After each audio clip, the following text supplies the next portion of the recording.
Here is the Crescendo Music Education Podcast, episode number 21.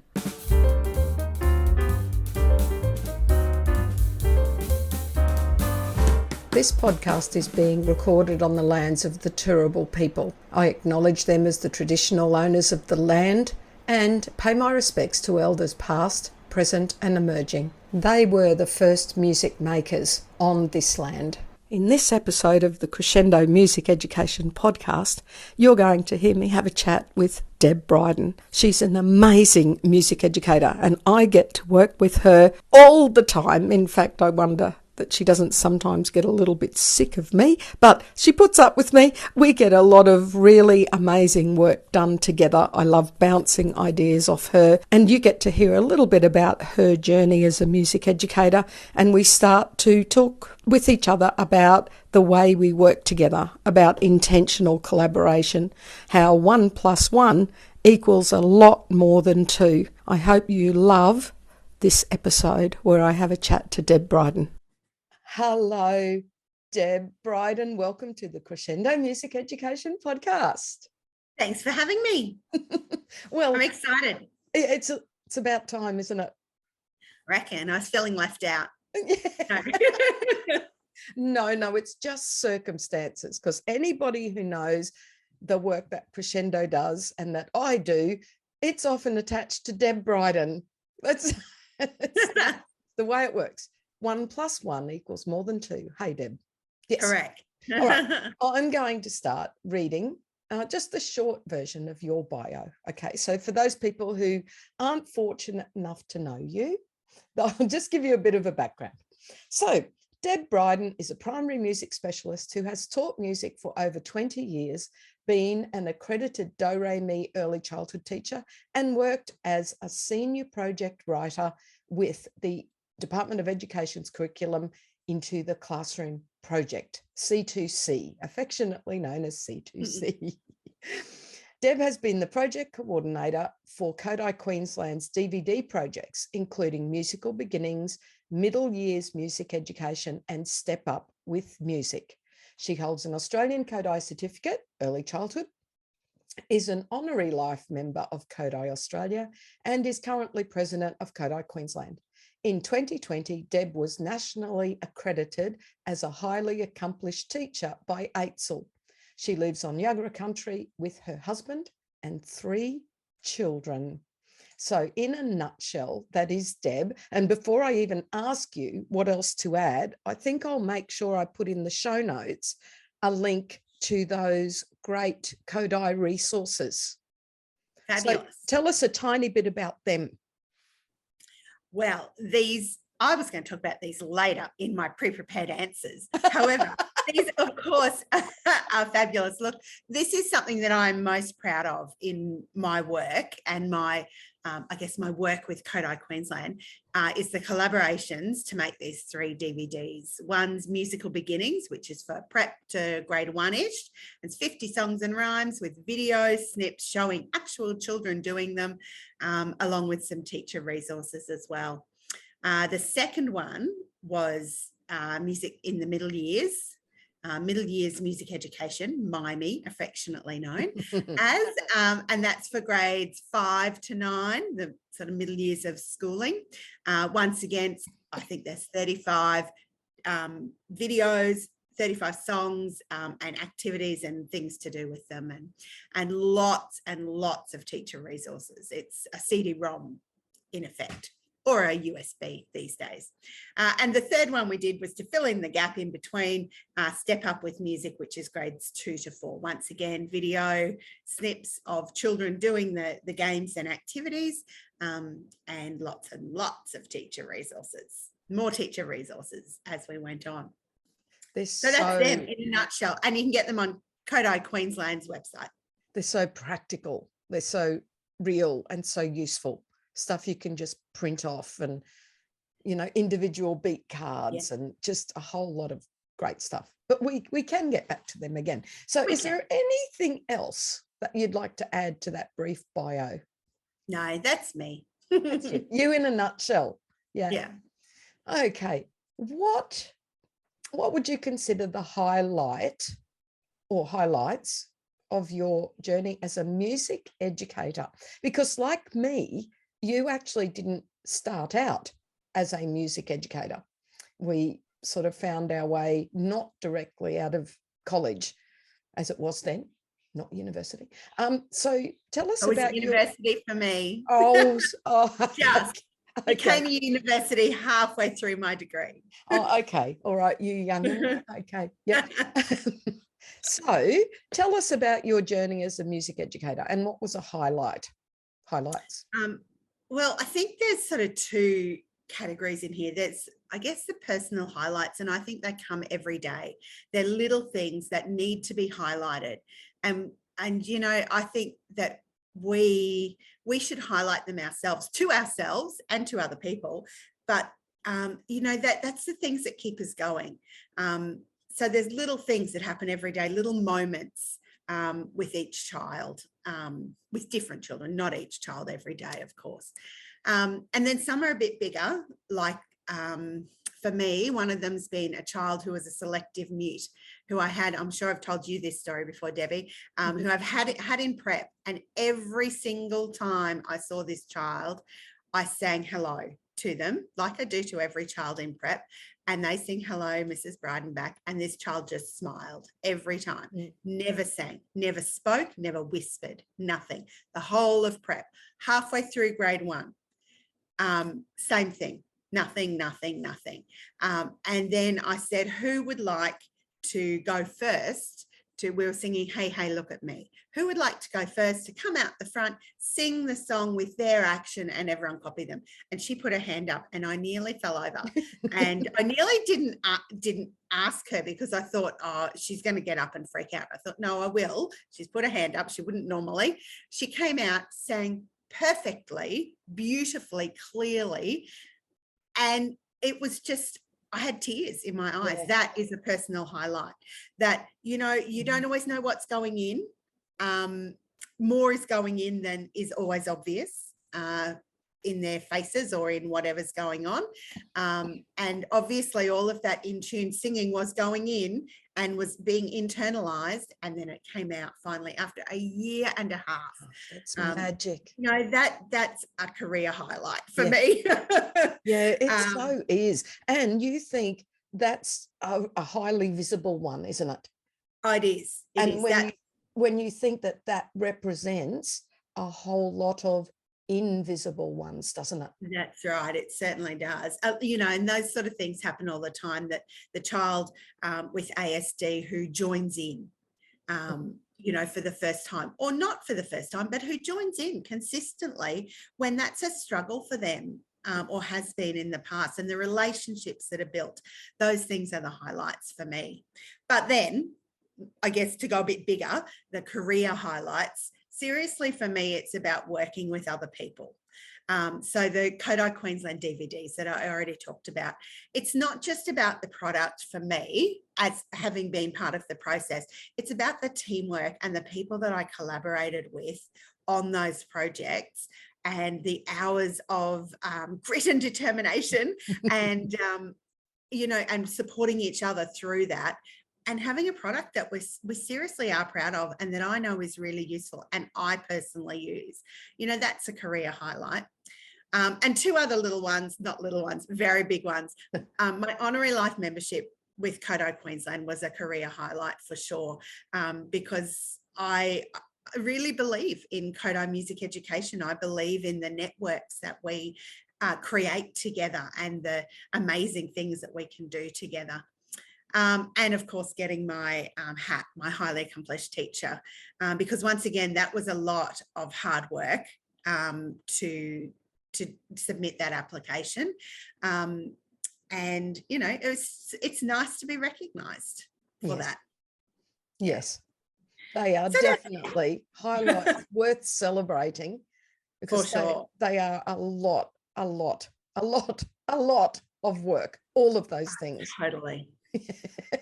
Totally. And it does take grit, determination, tenacity. Yeah. And teamwork. It needs other people. You can't do these things alone. No. Well, you might be able to do one if you spent your entire life doing it. Yeah. But, doing it by yourself, it probably wouldn't be as great because Of course all not. of those minds contributing. Not that your mind's not good, Deb. Oh. No.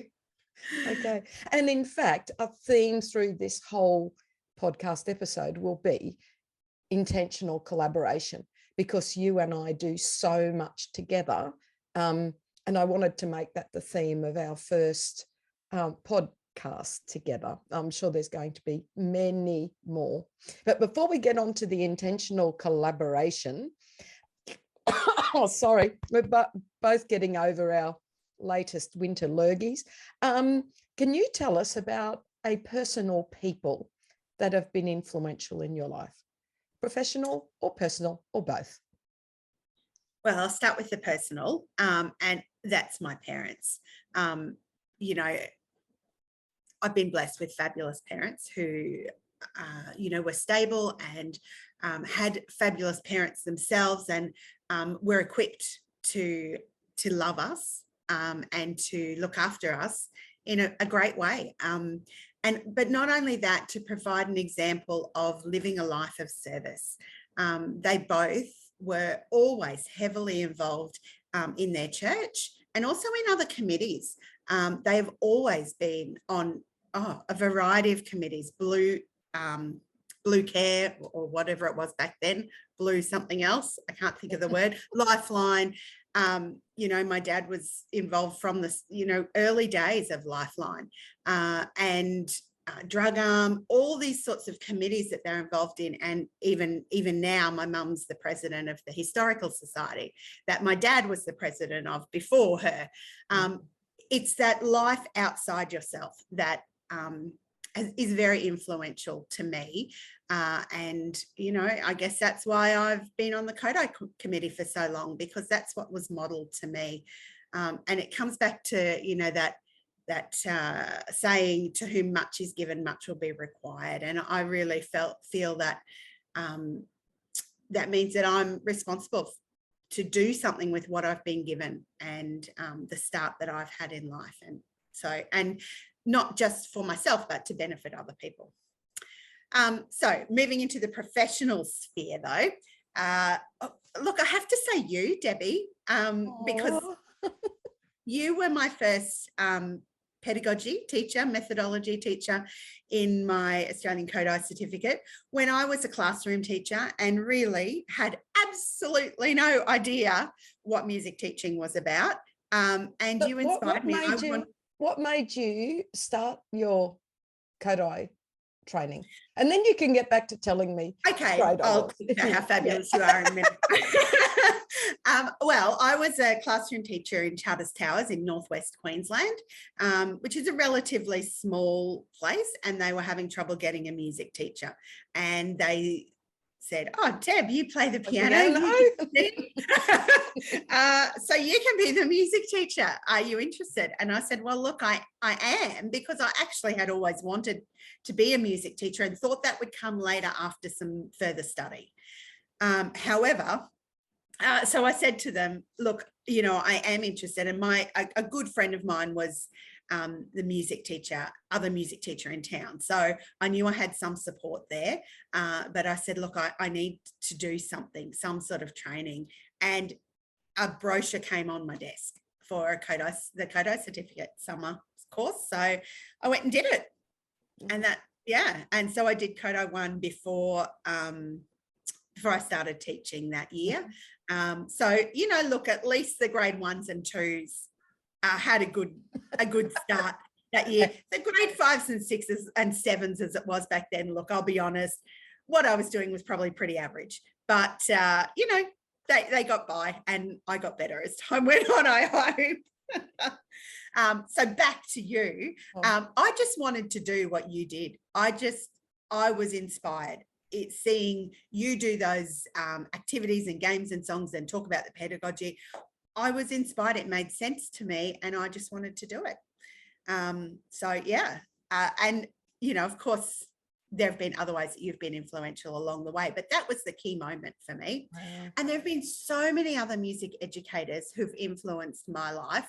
And you almost don't want to mention them because There really seriously are so many. And, But Marie, and you don't want to miss in. You don't want to miss. Oh, I don't. And so if I those. miss you out, like really, I do appreciate Yeah. all of the people that I come in contact with.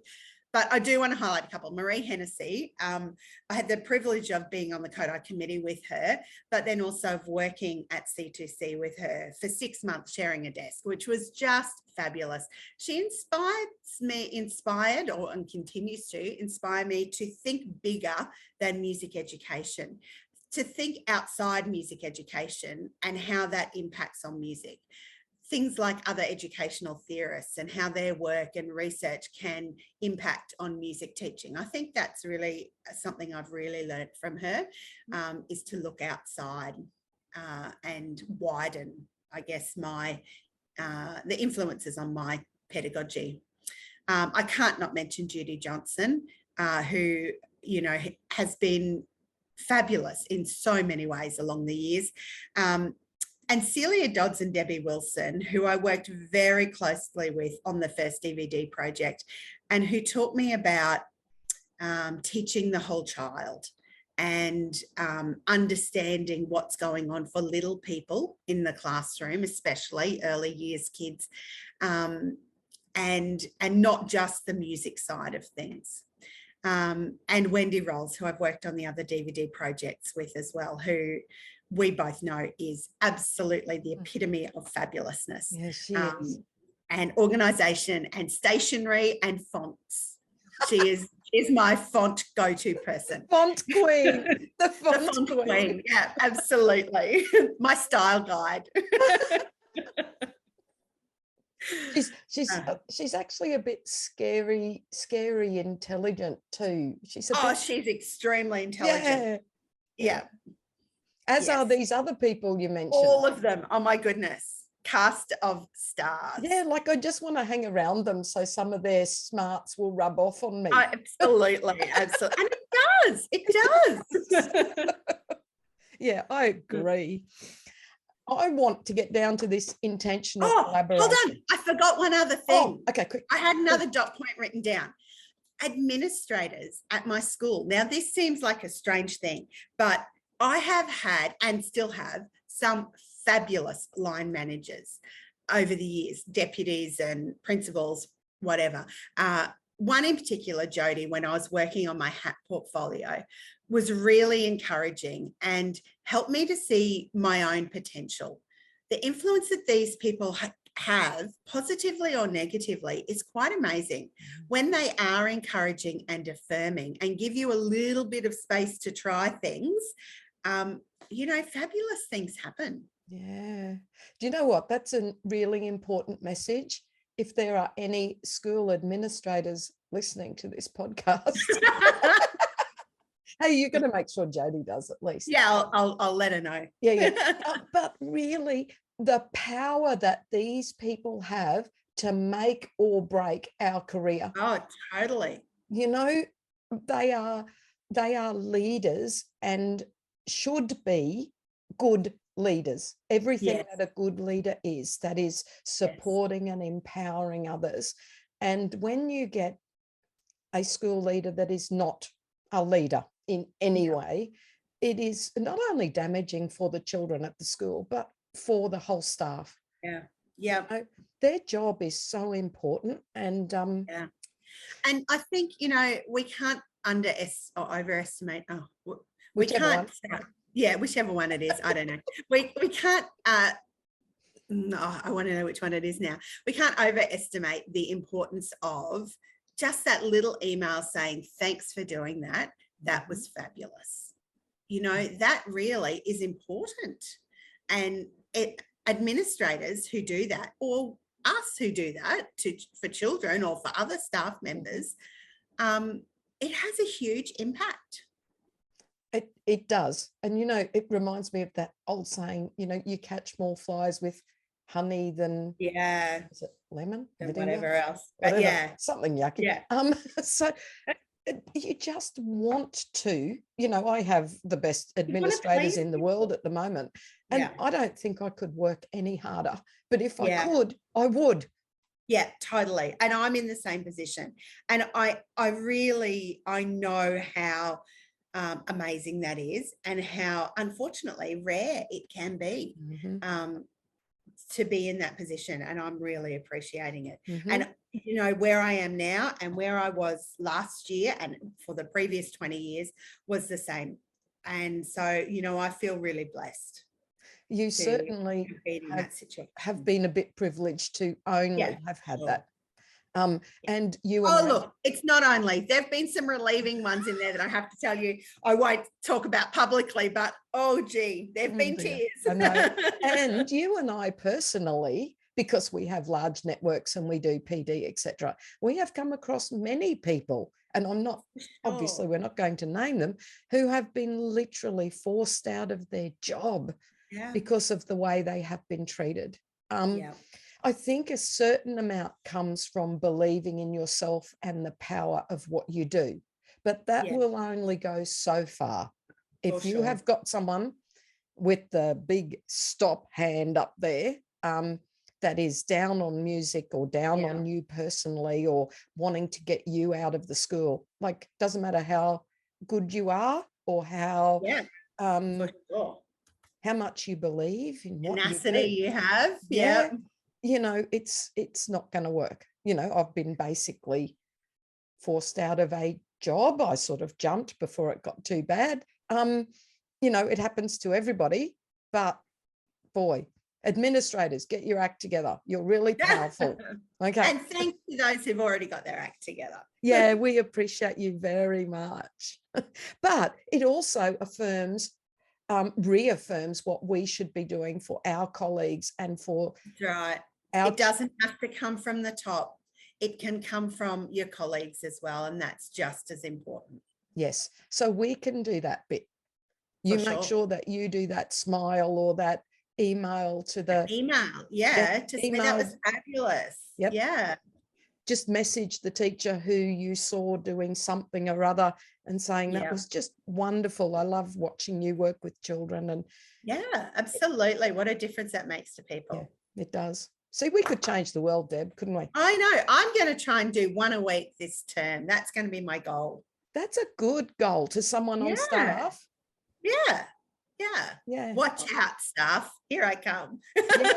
No, I like that. I might do that too. We'll tell each other what we've done. For sure. That'll inspire each other. I love it.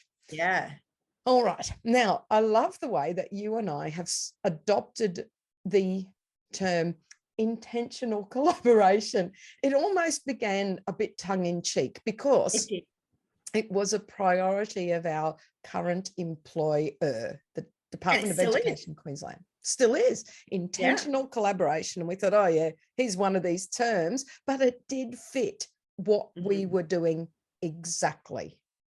So we've we've adopted it. And in fact, it's often IC as just as our abbreviation to each other. We even have a shared folder called IC, Intentional Collaboration. We do. Yes. And it's a fairly big folder, our IC folder. So it's something we both do. We've been doing it for a long time. So what's your definition of intentional collaboration? And you've been referring to it the whole podcast, but look, I can't not. Look, I think it's about working together. So we have to be intentional about it. Classroom teachers are forced to collaborate, or it happens naturally because they're right there beside each other. But we are naturally in an isolating position, being usually the only music teacher at the school. But it doesn't have to be isolating. And that's where the working at it comes in. And it's up to us. We have to be intentional about it. There's no other way to say that. And we have to create our own opportunities or take up any opportunities that we see and make them bigger and harness them.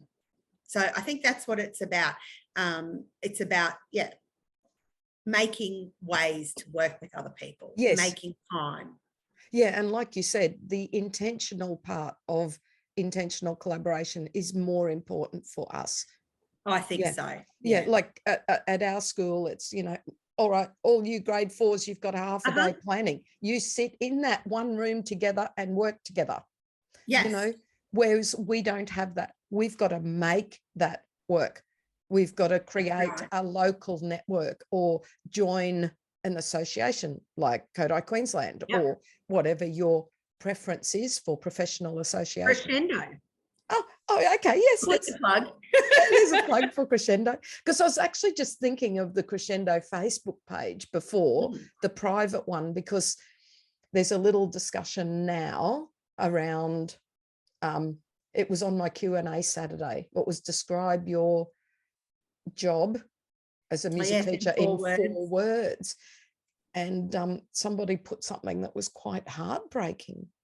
I don't know. Oh, I don't remember seeing that one. Oh, no, go in. It's fairly recent. Go in and have a look. And I've started a little chat, and they've had not a good experience. You know, and building this intentional collaboration can support you through those hard times. Totally. And yes. So I just think it's really important. And if there's nothing there, you've got to create it yourself. You have to. Yeah. And it's the whole, you know, we said before, 1 + 1 = more than 2. Because when you join with someone, it's better than when you do it by yourself. Yes. So that motivation and support are 2 things that I gain. Well, 2 of the many things that I gain from working with someone like you. And it's good to find someone who is like-minded to a certain extent. You know, it could be more than one person, I think. Like there might be someone that you work on, say, Indigenous perspectives in your classroom. Someone else has a real passion for that, and you're just working on finding those materials and building those activities. And then there might be someone else who's really interested in the pedagogical side of things. Someone else who events, they might be really great working out the choir repertoire. And so it doesn't have to be one person, but I think it's worth getting those people. So motivation, support. What else do you think you gain from I think look, the advantages are huge. Different perspectives. So it's not only about like-minded. You do need some commonality, of course, but some different perspectives and ideas and experiences, but also accountability. If I'm working on something with someone else, I push myself to do better. And they encourage me when I'm not quite ready to work, which, you know, happens. And look, that was so evident in our hat application. Oh, was it ever? On that, supporting each other. And there were so many times when one or the other of us was just ready to pack it in, because it was a lot of work and it was confusing and frustrating, and all of those things. But, you know, when one falls down, the other one's there to pick them up. And well, I definitely quit. You did quit. I quit. I did. But you came back. I came back. But you were still there and you were still encouraging. So I think it might have even been a Christmas holidays, because it took, I think so. you know, 1.5 to 2 years to get this application together. Those of you who are not at all familiar with the hat or lead teacher process, it's just massive. And that's it. I just went so good. Oh, so good. Well, you grow a lot. You learn a lot. I guess, like childbirth, it's good in the end. But see, there's a perfect example of how IC helps you. The intentional collaboration. Like that was it. I was done. And then, but it's not only on those big things, it's also on the little things, like writing a marking guide. You know, sometimes either of us will just go, no, I'm done. That we'll just write whatever we feel like. And then, you know, well, we don't ever leave it there. But because you're working with someone else, you've got that motivation Oh, absolutely. And Yeah. even now, because Deb and I, at the time of recording, we had a day together a couple of days ago doing some planning for semester 2, and we've got little tasks to do. And I know that my little tasks are going to be nicer because I'm sharing them with Deb. You know, I think, yeah, they're also going to be completed because you don't want to let the other person down. Whereas if it was just yourself, you might just go, oh, look, I won't worry about that. I'll do it. I'll wing it on the day. I know what I'm doing. I've got my dot points. I don't have to make a nice little PowerPoint to go with that. Yeah, that's right. But I will, because I'm sharing it with Deb. Yes. And then future Debbie is very happy that you've done it. Yes. Oh, future Debbie and future Deb. And for those of you who are confused by the Deb and Debbie thing, we're quite used to it now. I am Debbie and I am speaking to Deb. And it's just 2 completely different names, Deb and Debbie. Yeah. So don't be confused. If I talk about future Debbie, I'm talking about myself in the future. But future Deb and future Debbie will be happy with what we're doing now. Yes, definitely. And hopefully our children will too. Oh, I think so. I think our children benefit a great deal. And I tell you, do you know what? I think the biggest benefit for the children I teach is that I am calmer and feel more in control and able to be. Yes. And I'm able to be in the moment. Yeah, absolutely. Not going, oh, how am I going to do this? I haven't done this. And what was I going to do for assessment for that? You know, this way it's all done. I'm just able to relax more and be a better teacher. Be a better, I'm certain of that. Now, we're making this all sound really, really rosy, working together with. Yes. And it is pretty amazing. In fact, I wonder what I did. I know. Like, I've worked with lots of other fabulous people. Anna Regan and I used to do planning together. And and now I'm on the Kodály committee again. And when I was on the Kodály committee before you joined, I've worked with lots of people that are amazing as well. And Judy Johnson, of course, as you've mentioned, an amazing people. But is it always that rosy, or are there some pitfalls? And if there are pitfalls, how do we avoid them? So, well, frankly, the partnership's only as good as the partners are. So, you know, I think avoiding, you've got to be honest up front about your capability, including your time capability. And, you know, there will be times, even with you and I working together, Debbie, when one of us will say, look, that's just not going to happen this week. Or the other one will say, like I might say to you, Debbie, you know, you can't do that this week. And, you know, we're good like that for each other. But I think really you have to commit to each other, and it's not going to work if you're both not committed, or the group of you aren't committed if there's more than 2. And, you know, disagreement, of course, is going to be a pitfall. Really, if you're working together, I've found that mostly you'll come to a point where you find a common ground.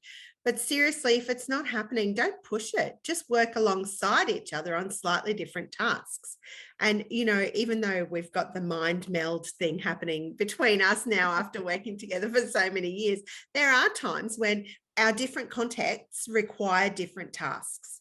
And, you know, there's no point pushing to find a common task or a common whatever it is if it's not going to work.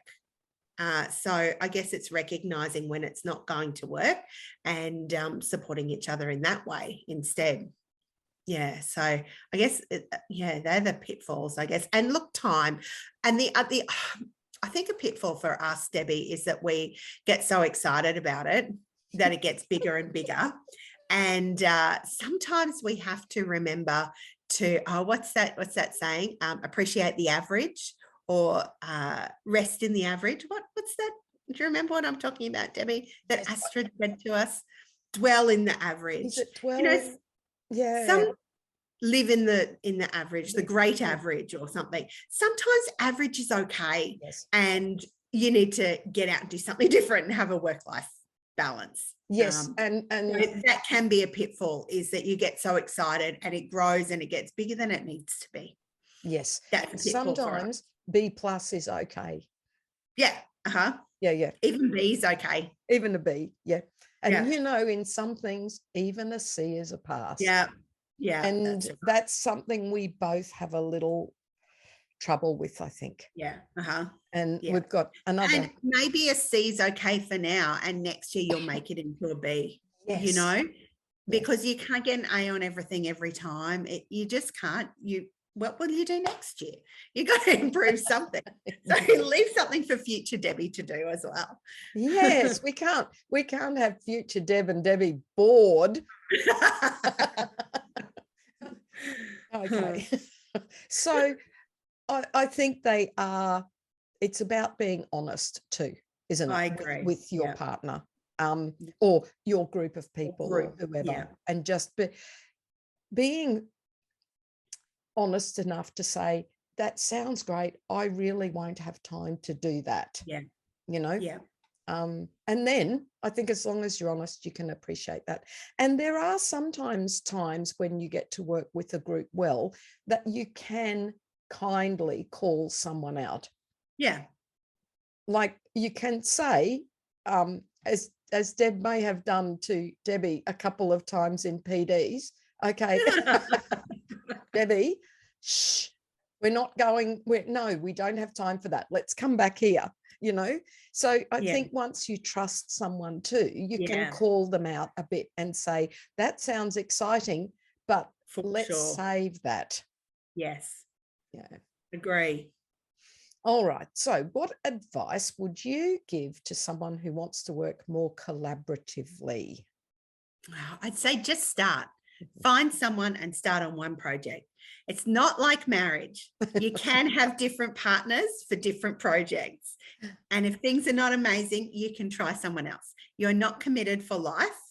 You know, just do something. And, you know, I certainly, you know, you may not know this, but you're not the only person that I collaborate on things with. I know, I do. I know. I cope with it. I try to not think about it. Or sometimes we collaborate with a third person or a fourth person as well. As I said, it's not like marriage, you know. And I think the other thing is distance is no excuse.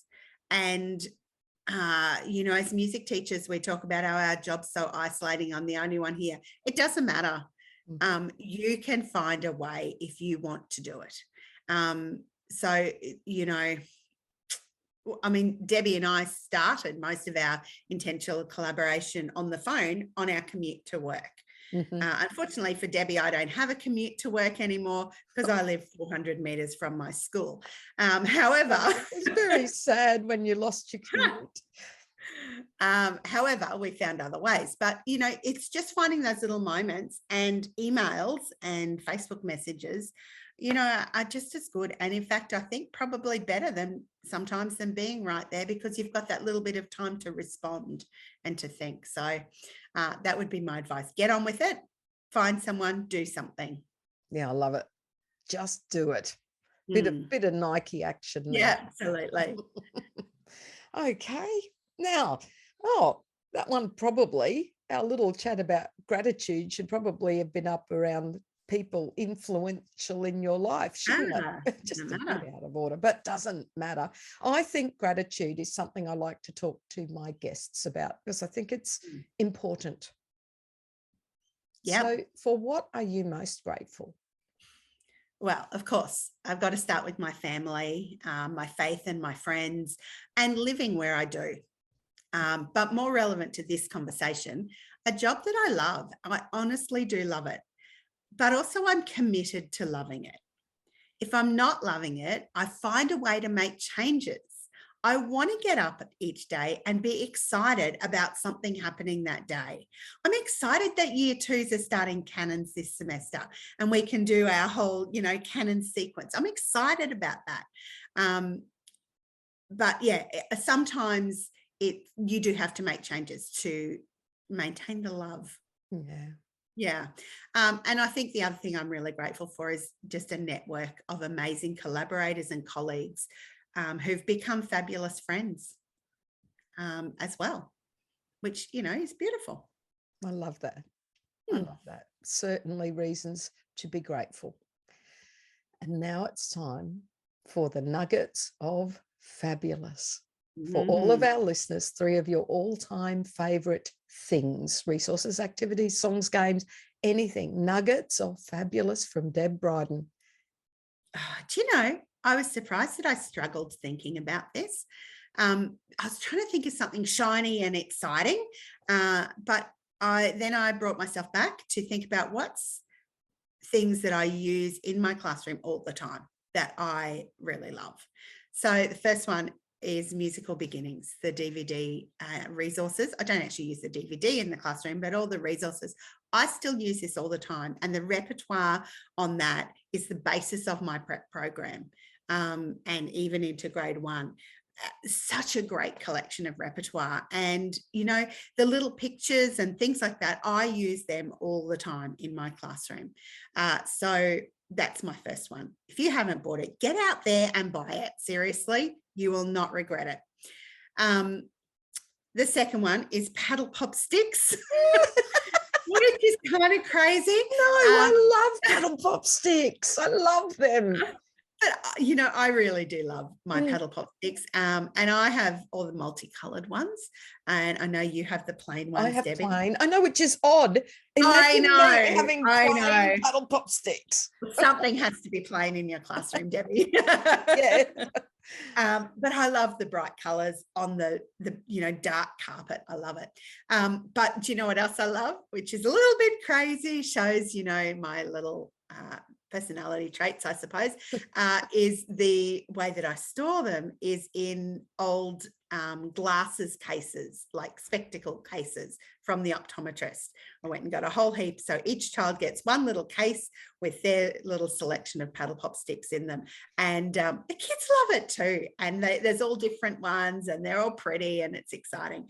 But what do I use them for? I use them for creating rhythmic patterns on the floor, rhythmic dictation, composition, all that sort of thing. But kids really love them too. Yeah, just it's quicker and more fun than pencil and paper. Oh, so much more fun. I mean, mind you, we do. I'm sure you do use pencil and paper as well. Oh, I do. That's important.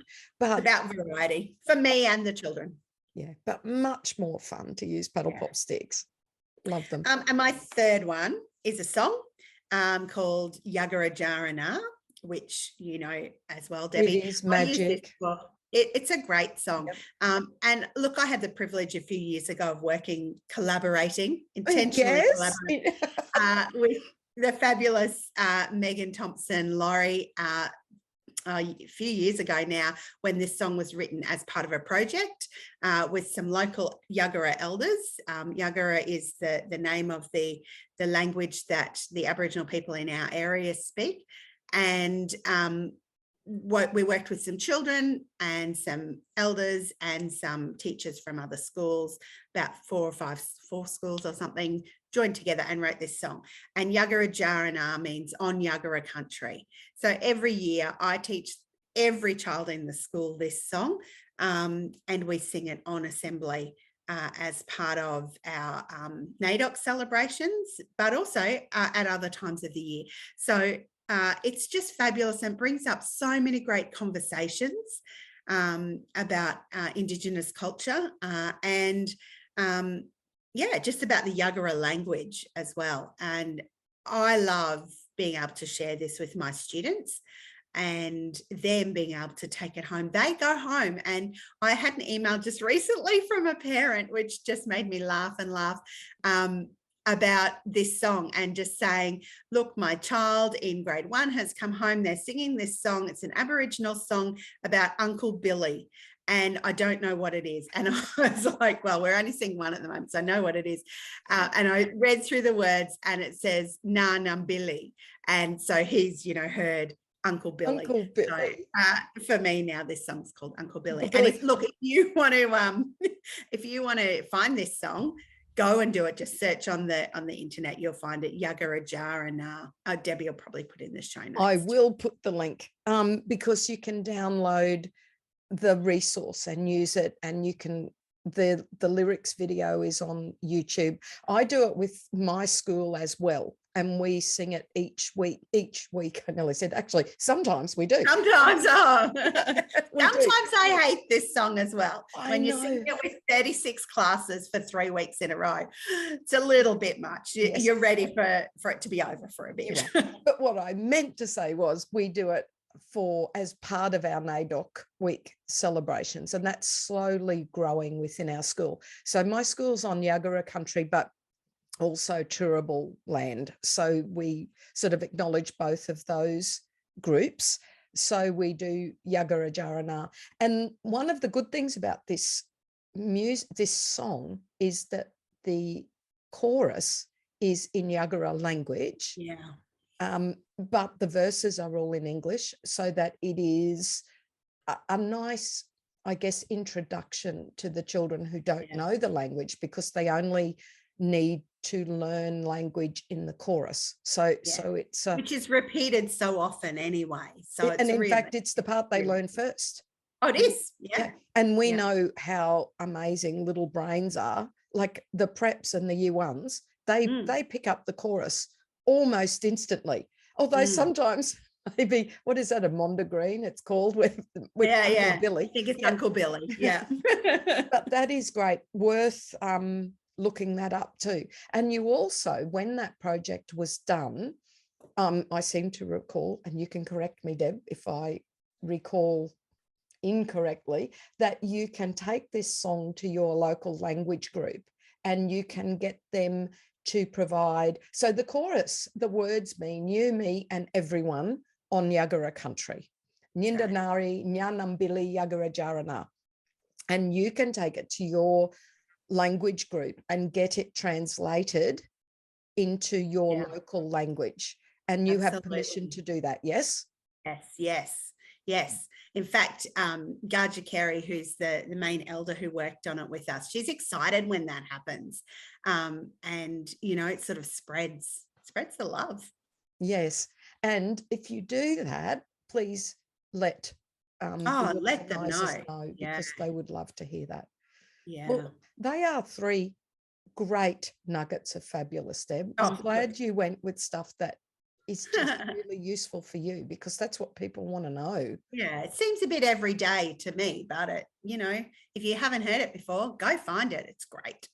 And even if you have heard it, it's good to be reminded. Yes. Yeah. And at this time, when music education or music educators seem to have to fight even harder for our existence. Now, you and I are very lucky, because we are both in schools where we feel valued. And Absolutely. Generally, the value of music education is known. For sure. That is not happening everywhere. What advice do you give to our listeners around advocacy, around the importance of what we do? Yeah. Look, I think advocacy begins in your classroom or your own school. It's about making your work visible to administrators, to the classroom teachers, children themselves, and the parent community, showing them how important and fabulous what happens in your classroom actually is. So I've just written down a few things of what I do for this. Yes. So for administrators, things like copying them into emails, so you can tell them fabulous things, being positive, being helpful, not being the problem, finding the solution. And just keeping them, not letting music become a silo in your school, keeping them involved. Classroom teachers, I think one thing is showing them that you care about their children, because classroom teachers are with these kids a lot more than we are, and they develop really close relationships, and they are protective of their children, as they should be. But isn't it great if we can show that we're part of that as well? Giving them a positive about their class when they pick them up, showing them some fabulous work, sharing work samples with them, working as a team, especially for those children who need a little bit more help. Once again, it's about not being a silo. I'm the music teacher. No, I'm a teacher. I'm part of the team here at this school.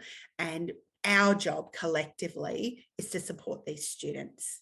And so it's being visible about that too. The children, being explicit about what they're learning. So talking about them, and look, this is something I got from fabulous Marie Hennessy as well, talking about them as musicians, as composers, as performers. We are musicians. We're not learning to be musicians. We're making music now. We are musicians.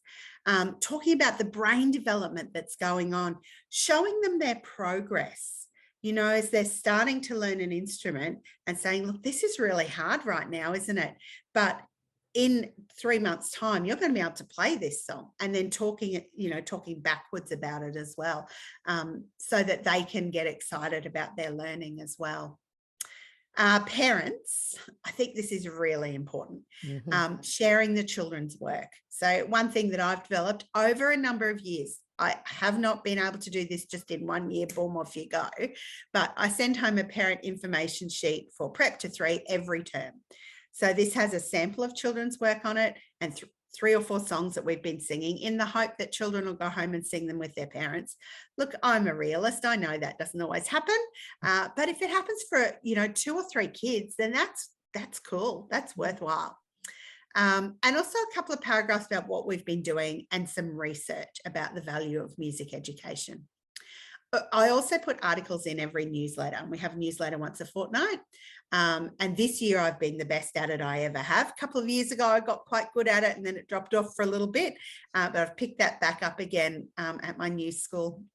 I try to put a little picture in, so there's a visual to attract people, and some comments about research, or a mini article about like the value of performing or something like that in each one.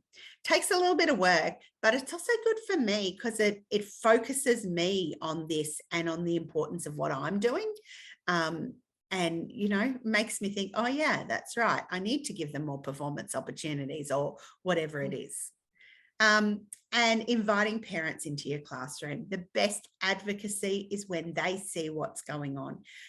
Look, COVID really got in the way of this, but open classrooms are fabulous, as are performances that come out of your classroom work. I think some people call them informances, where there's information as well as the performance. But any opportunity where you can put what is going on in your room in front of people. And I also think about value adding. So, the school information comes out, what's going on this week or what's coming up this term or whatever. And I look at each of those events and I think, all right, how can we in music value add to that? What can we do to make that event better, or to have music shining as part of that event as well? So, yeah. Great advice, Deb. Great advice. And having seen your parent info sheets, they really are fabulous. They really are. I'm loving them, and I'm loving past Deb for just getting started. Yes. And just look, I started with 2 grades for once a semester, and then I built it up, because you can't do all that work in 1 year. It just can't happen. No. So again, back to your advice, just do it. Get in and start it. Do something. Yeah. Deb, this has been a fabulous chat with you. I knew it would be, because I know all the stuff that you've got. It's just a delight to be able to work with you as much as I do. And hopefully a lot of people are benefiting from our work together as well, because we've got some webinars online that people can still get in and get a little glimpse into how we work together. That could be worth mentioning, the writing a unit plan, because that was, I think we were being a little bit brave doing that webinar, don't you think? Yeah. We were a bit anxious about that. Yeah. But because it was an insight into our intentional collaboration. yes, it actually, we decided we would show us working together on a unit plan on a Zoom with live people. And it's a bit risky when you think about it. It's a bit risky. But I thought it was important that people saw how we contributed and how we physically worked together. The actual practicalities of it. Yeah. So that's still up there. If people are interested, they can, look, I'll put the link in the show notes. Oh, good idea. I'll just put, and Deb, when I forget, when I've written down here, link webinar, and I'll say, Deb, what was that? And you'll remind me, because you're good. Yeah, thanks. Oh, there's so much to talk about, but never fear, podcast listeners. Deb and I will be doing more podcasts together, I'm sure, because I will make her. Okay. So before we say farewell on this episode, you get a chance to get on your soapbox. I feel like I've been on it already, but a big long soapbox. I love it. So the most important thing that you want to say to the rest of the world, Deb? Well, I think music education is not about teaching music to children. It's about teaching children through music. It's so important to view the whole child. Look, that's really hard when we teach so many. I've got 874 students at the moment. That is a lot in a week. That's a lot. But we need to remember that the children's needs are more important than the curriculum. And I'm a curriculum nerd. Yeah, you are. Love curriculum. I am. Yeah. And I love, making sure we get through everything, all that sort of thing. But I just can't say that enough, how much more important it is that the children are developing a love for music and relationships with each other and meeting those other needs that they have. And that's more evident in some schools than in others, but all children have needs, and that can be met through music education. And I think for music educators, the other thing is network and learn. Seriously, join Kodály Australia, or join something. Join Crescendo, join ORF, join something. Find your people. Have a purpose in what you're doing. Don't just do activities randomly. Build a sequence. Be intentional. Do your Kodály levels. Seriously, you will never, never regret it, ever. Find your tribe. You cannot do this alone. The end. I love that, Deb. That is a great way to finish. Thank you so much for this chat. Thank you for having me.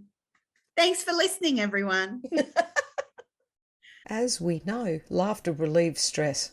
Don't lose sight of the funny side of life. What is large and grey and just doesn't matter? And irrelevant.